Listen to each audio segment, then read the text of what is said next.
The man who claimed responsibility for the shooting death of a 17-year-old in Dayton is now backing out of his plea deal. Lashonda Childs was killed back in October after police say Trendell Goodwin shot her in the head. 2 News reporter Judith Cortana has the new information, though, we learned today in court.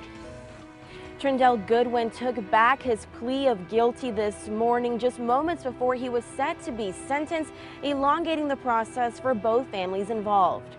Lashonda Childs was gunned down in October, just days before her 18th birthday. Lashonda Childs, a 17-year-old who was just entering the most exciting years of her life, before it was sadly taken from her. She tried her best to get help prior to the tragic incident. She called 911, but the police didn't get there in time. However, the phone call became crucial, leading to the arrest and conviction of the killer. This is the story of the young girl killed by her stalker ex-boyfriend.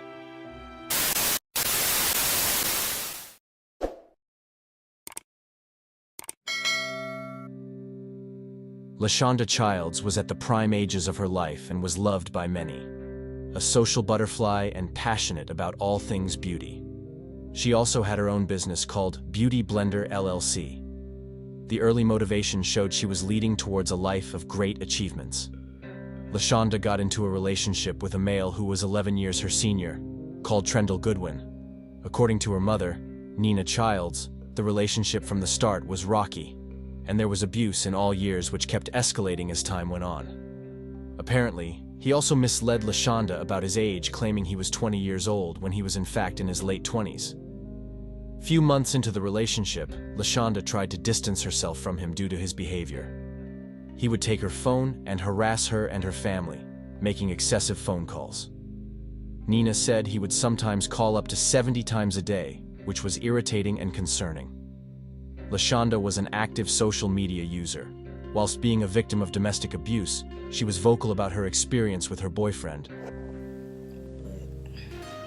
There's some shit that needs to be said. These motherfuckers got me fucked up. Tripping and shit. Hey girl, I look a hot damn mess. Literally just woke up. But anyways, y'all, this nigga got me so fucked up. Like, I just woke up. I'm talking about 20 messages back to back, screenshots. This nigga talk about you, this and that, this and that. Like, man, this nigga a hoe 11 years older than me. I'm 17, he 28. What the fuck is you doing on Facebook? Over here trying to, you feel me? Like, you make yourself look stupid. This nigga mad because I don't want to come over his house because he got fleas. Like, I really need a brother so he can go over there and beat his ass. Like, this nigga don't got no car. He don't got no house. He live with his sister and his mama. The fuck, like, I'm not about to keep doing this with the same nigga. Like, this nigga.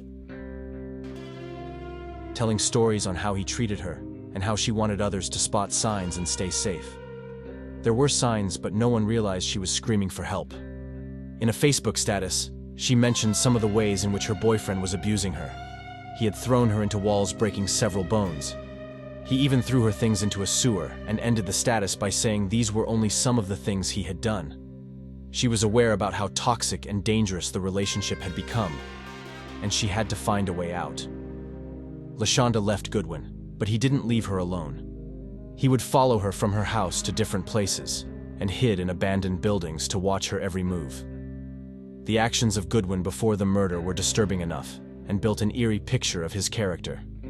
He had not only physically assaulted Lashonda during a robbery attempt, but he also set light to her wig, causing burns to her left arm. Following the incident, he continued the threatening behavior. 19th, February 2018. Goodwin was arrested. Lashonda had told the police he hit her during an argument. In notes by a police officer, it said, Childs had a fresh bite mark on her left shoulder. The left side of her face was swollen where she claimed Goodwin hit her. She also had abrasions on the right side of her neck, and her nose was bleeding at one point. According to his file, Goodwin had previous incidents with multiple women, including his mother, sister, and ex-partners. September 2018. A report was made to the police about a male named Trenny Mack on Facebook, who threatened to kill her. She had mentioned she knew of Lashonda. The officer who responded to the call had knowledge of his issues, and assumed Trenny Mack was in fact Goodwin. 2016. Goodwin had received community control after pleading guilty to carrying a concealed weapon. His probation ended a year later, but could have been extended for a further 5. Dating back to 2011, Goodwin had been booked into Montgomery County Jail around 15 times. According to records, a lot of the cases he was not prosecuted, but it is unknown why. However, the lack of judge of character proves they could have prevented Lashonda's death. Sometime later, after Lashonda and Goodwin broke up, she started seeing another man, triggering Goodwin, and he continued to harass her. Once again, she reported it, leading to a restraining order against him. Like, I'm not about to keep doing this with the same nigga. Like, this nigga already fucking, where my restraining order at? He already violating his motherfucking restraining order. Like, baby, I do not do this. Like, do not get on Facebook popping it about me.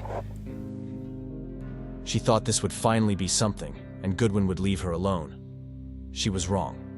Goodwin was taken to custody on the day of the incident, spending 19 days in jail out of a 180-day sentence for a misdemeanor assault. Part of his conditions for release was to have counseling and not contact Lashonda. 25 September 2018. His attorney filed a motion to terminate the probation, which seemed to be the end of Lashonda's problems. But it was the opposite. 2nd October. Lashonda was on a date with her new boyfriend. On their way back, they were confronted by Goodwin. An argument between her boyfriend and Goodwin broke out. However, Lashonda realized quickly things were going to turn deadly. She told her boyfriend to get into the car and drive. They dove away. Goodwin let off shots, sadly hitting Lashonda in the head. Panicking, her boyfriend drove straight to the hospital. Not long after arriving, she was pronounced dead. During the confrontation which occurred, she had called 911 and reported that her boyfriend had a gun pointed at his head, and the perpetrator had a restraining order. On the call, she sounded panicked and scared. Shoup Avenue was cordoned off. Investigators began. Detectives spoke to witnesses who heard multiple gunshots and potentially a vehicle driving off at speed. It wasn't long before Goodwin was captured. He made an appearance in court, and his bail was set $1 million. 16th October 2019. The trial began. He pleaded guilty to multiple charges against him, including murder and weapons charge. Oddly, he asked to withdraw his plea, but it was overturned. Trendell Goodwin was sentenced to 18 years in prison. Lashonda Childs was shot on Tuesday and died early Wednesday. Those closest to her still mourning a death that came too soon. Lashonda Childs should have been turning 18 years old today. Police say her life was taken by 28-year-old Trendell Goodwin, who family has described as an ex-boyfriend. On her birthday, Devin Harris shows us a fresh tattoo. R.I.P. Lashonda. My ex-girlfriend, basically my first love. Harris says the two met when they were 15 years old. She hit me up one day, and, we ended up chatting online, then we ended up meeting up in person. Now, 3 years later, he and Child's loved ones are trying to cope with their loss. The suspect in her death spent the day in court. In view of the allegations here, the bond would be $1 million cash or surety. Harris says the loss of Childs still hasn't set in. It really ain't get an impact to me yet, because it's all shocking right now. Surprise.